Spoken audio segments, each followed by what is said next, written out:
Hi everyone, this is Neil Bulger again. Welcome back to creating building peak loads. And this is the third part of building geometry. We're going to talk about how to make geometry in Trace and how to also check geometry in Trace if you're importing it from other softwares.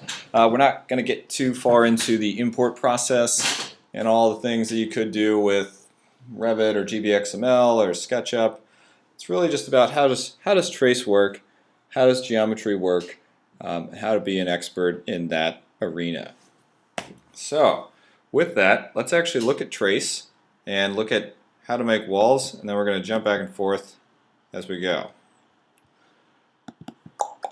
So I need to open Trace. Let's see. I have my Trace file created, little demo IG Trace file. Okay, so right now I don't have any rooms in Trace. So I say geometry, but I'm really meaning rooms and walls and floors. So in Trace, we really mostly care about exterior walls of our building. And we're going to get started here in a second, but I just want to say that now. Generally, it's only a concern to model exterior walls.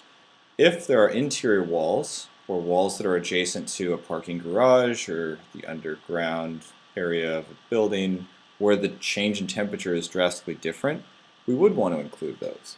But generally, most buildings are all controlled near the same temperature, and there's little to no heat transfer between interior walls. That's just one of the general ways people model things. You could make them if you wanted to. It'll just take longer. So let's get going. So I'm going to make a room. So we're going to call this room 1A. Make Trace a little bigger here. So here I have my room 1A.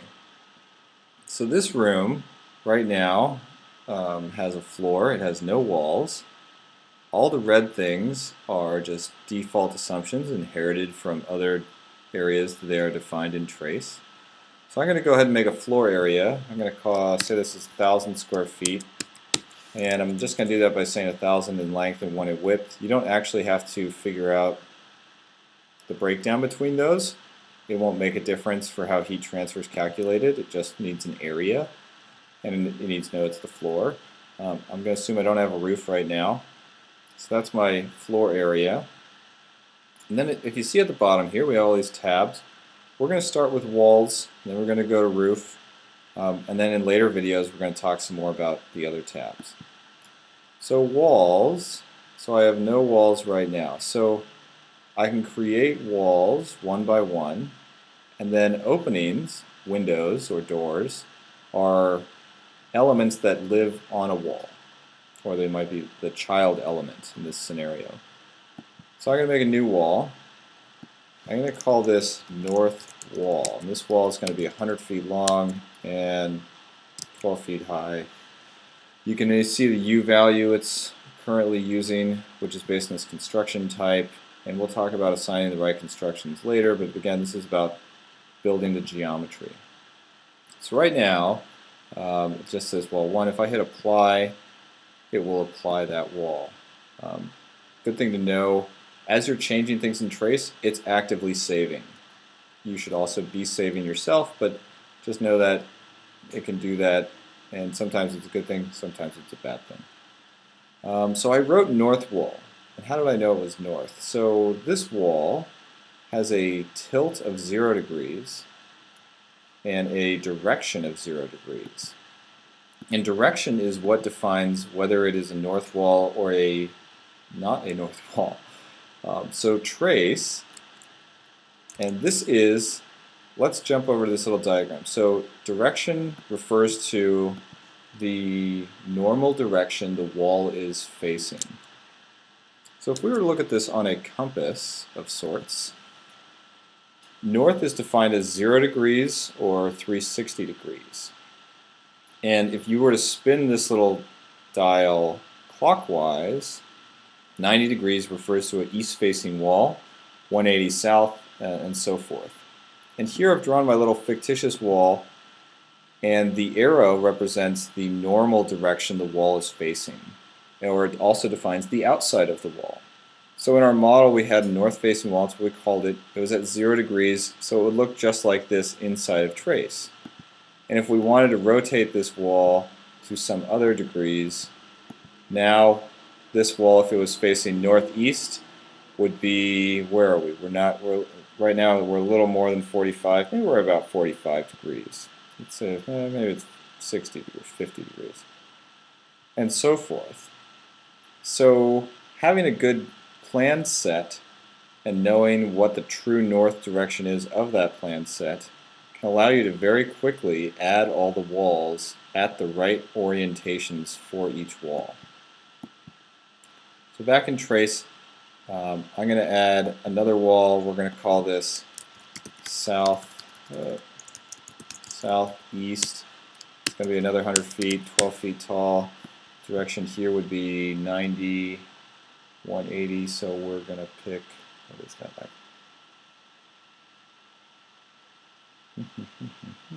125.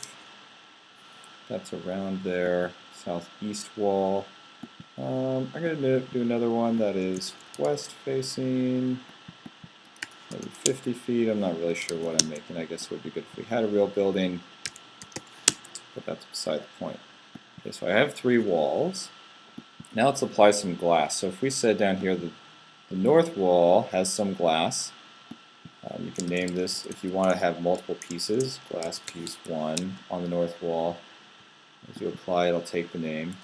And again, you can define this by the percent of the wall, or you can put in an exact dimension of the glass. For now, I'm just going to pick percent of the wall because it'll be faster for me through this demo, and we'll go from there. Pick the west. We're going to do less in the west. Let's do like 30% of the west. Okay, so now we have some glass, and you can actually notice that it's all set to single and clear. I'm going to change, ooh, that's right. There is a way to restore this to default. How do I do that?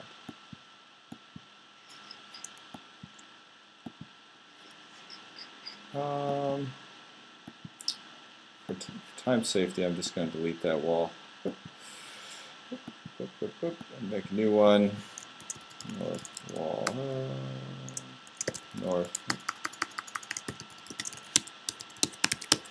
Okay, so there we go. Okay, so I have my 3 walls. I have my glass on each one. And now I could even run my model. So we've only made exterior walls again. We made a floor. But we didn't assign a roof. For now, let's assume there is no roof. And now let's talk a little bit about, so hopefully everyone got that. So let's talk a little about these construction types. So right now, all the windows are applied to a single clear glass type. And everyone here is assigned to a wall frame insulation. And all my openings might actually be at a different construction than this. And we could change them one by one if we wanted to change each one to be a unique construction. There's also a way to change a template that will change all the walls and all the class. If you ever also have a question about what this variable is, you can hit F1, or I don't think F1 will work for me, so I'm going to hit help. F1 will actually take you to the exact location of that item. Let's see. So for this one, I'm going to change the template construction type real quick. Down here, these are default constructions.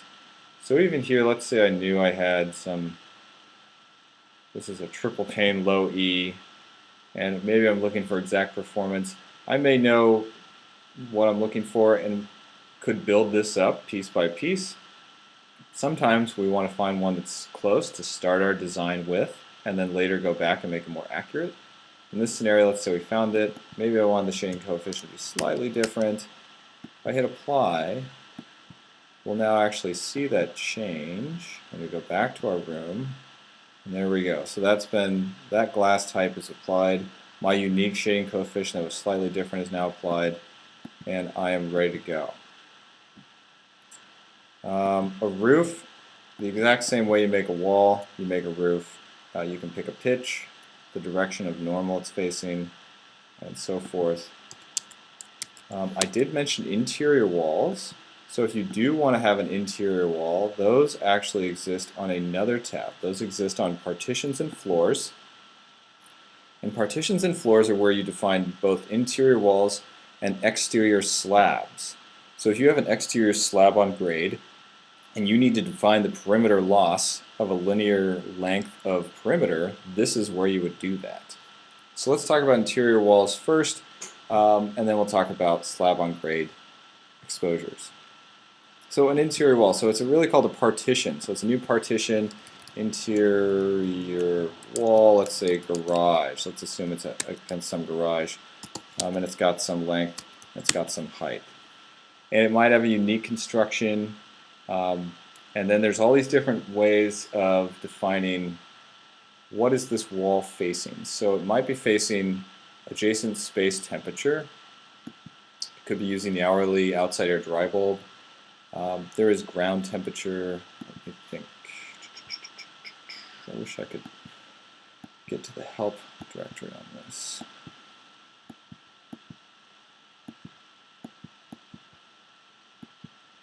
Let's see if I can search adjacent.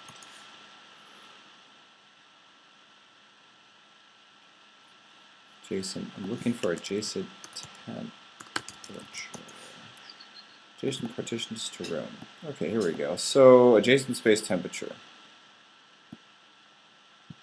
I want to find this because the definition of what those all are is very, very helpful. Okay, enter the appropriate adjacent space temperature method.